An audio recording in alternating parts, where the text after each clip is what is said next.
दोस्तों, welcome to our channel study with DM. तो सबसे पहले आप सभी का study with DM YouTube channel पर स्वागत है। तो पिछले वीडियो में हम लोगों ने व्याकरण की परिभाषा के बारे में जाना था और व्याकरण को जाना था कि व्याकरण किसे कहते हैं और क्या होता है। ठीक है, तो हम लोग पुराने व्याकरण से उठाएंगे, नए व्याकरण से नहीं दोस्तों। हम पुराने व्याकरण से पढ़े हैं तो पुराने व्याकरण से आप लोगों को पढ़ाएंगे। तो व्याकरण के बाद वर्ण आता है। सबसे पहला टॉपिक वर्ण को हम लोगों ने पिछले वीडियो में देख लिया है। सबसे पहले हम आप लोगों को वर्ण पढ़ा चुके हैं, ठीक है, एग्जाम्पल के तौर पे।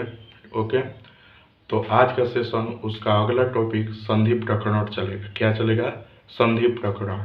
तो पुराने व्याकरण में हम लोग जब पढ़ेंगे तो संधि प्रकरण में सबसे पहले संयोग आता है, तो उसके बारे में जानते हैं और अगले वीडियो में संधि प्रकरण के बारे में जानेंगे। तो आइए हम लोग वीडियो को यहीं पे शुरुआत करते हैं। देखिए क्या लिखा है दोस्तों, व्याकरण। आप लोग नोट्स बनाते रहिएगा दोस्तों, क्योंकि बहुत जो भी हम पढ़ा रहे हैं बहुत इम्पोर्टेंट है, इसमें कोई अदरवाइज नहीं है, सभी महत्वपूर्ण है। इसलिए नोट्स बनाते रहिएगा, आपको काम आएगा, हर एग्जाम में काम आएगा। Bye study with DM. कहाँ से? Study with DM. कौन सा टॉपिक है? संधि प्रकरण। कौन सा टॉपिक? संधि प्रकरण। संधि एवं संयोग प्रकरण। क्या है? संधि एवं संयोग प्रकरण। हम पहले ही बोले हैं कि आप लोगों को हम पुराने व्याकरण के तरीके से पढ़ा रहे हैं, तो पुराना व्याकरण भी आप लोगों को यहाँ पे मिलेगा और आधुनिक व्याकरण भी मिलेगा, ठीक है। तो देखिए सबसे पहले संधि प्रकरण में पुराने व्याकरण के अनुसार संयोग आता है। तो संयोग के बारे में जानते हैं। संयोग, संयोग क्या कहता है? संयोग का परिभाषा, जब दो वर्ण, कौन सा? जब दो वर्ण, ठीक है, बिना विकार या परिवर्तन किए। देखिए दोस्तों, बिना विकार या परिवर्तन किए का अर्थ है बिना अपना रूप चेंज किए, बिना अपना रूप बदले, ठीक है, बिना अपना रूप बदले, बिना विकार या परिवर्तन किए आपस में मिल जाते हैं। क्या हो जाते हैं दोस्तों? आपस में मिल जाते हैं, तब उनके इस मेल को संयोग कहते हैं।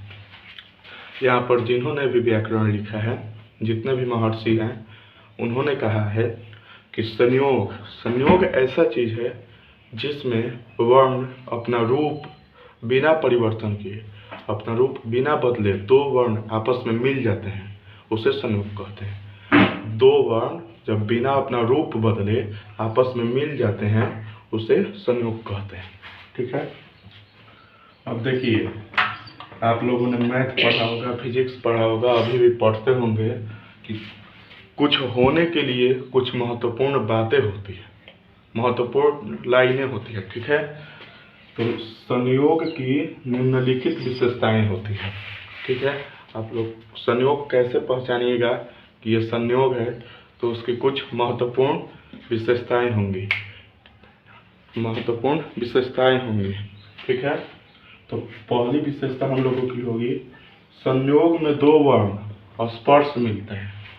अभी अभी हम आप लोगों को परिभाषा में बताएं, बिना परिवर्तन किए, बिना विकार किए दो वर्ण स्पर्श मिलते हैं। स्पर्श एवं उसमें कोई कठिनाई नहीं होती है, दो वर्ण स्पर्श मिल जाते हैं, ठीक है, संयोग में। दूसरा नंबर है, संयोग में वर्णों के मिलने पर विकार या परिवर्तन नहीं होता। जैसे कि अभी परिभाषा में देखें, संयोग में जब वर्ण आपस में मिलते हैं तो उस वाक्य में भी, उस वर्ण में भी ना कोई विकार होगा ना कोई परिवर्तन होगा, ठीक है। तीसरा है हम लोग का, संयोग में स्वर वर्ण मात्रा के रूप में। यहाँ से क्वेश्चन उठ जाएगा दोस्तों कि संयोग में स्वर वर्ण किस रूप में मिलता है? तो आप लोग बोलिएगा मात्रा के रूप में। किस रूप में? मात्रा के रूप में।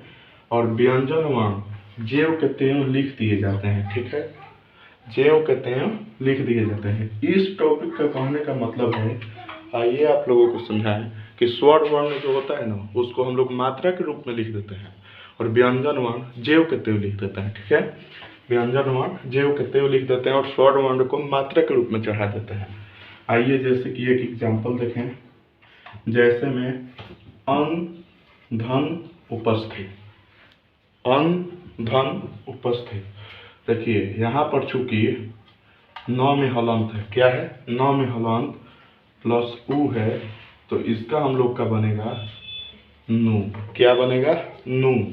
तो यहाँ पे देखिएगा आप लोग, अन धन उपस्थित, अनु, न में हलन तो उ को नु पढ़ा जाता है, उसके पहले अ है तो अनु।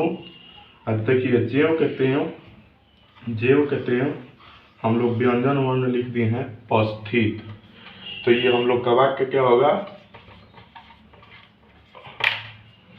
अनुपस्थित। क्या वाक्य होगा हम लोग का?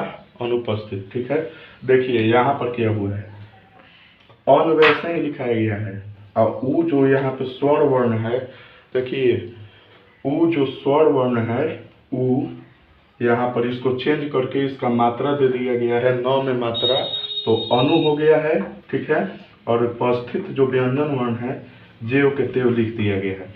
तो इस परिभाषा के कहने का मतलब आप लोग समझ चुके हैं। आशा करता हूँ कि आप लोगों को इस टॉपिक के बारे में समझ में आया होगा। ठीक है, तो आज का सेशन हम लोग यहीं पर समाप्त करते हैं। चैनल को सब्सक्राइब कीजिए, वीडियो को लाइक कीजिए, अपने दोस्तों के साथ शेयर करें। ठीक है, यहाँ पर पुराना व्याकरण से भी मिलेगा, आधुनिक व्याकरण से भी टॉपिक मिलेगा, इसीलिए अपने दोस्तों के पास भी शेयर कीजिए, वीडियो को लाइक कीजिए, चैनल को सब्सक्राइब कीजिए। धन्यवाद।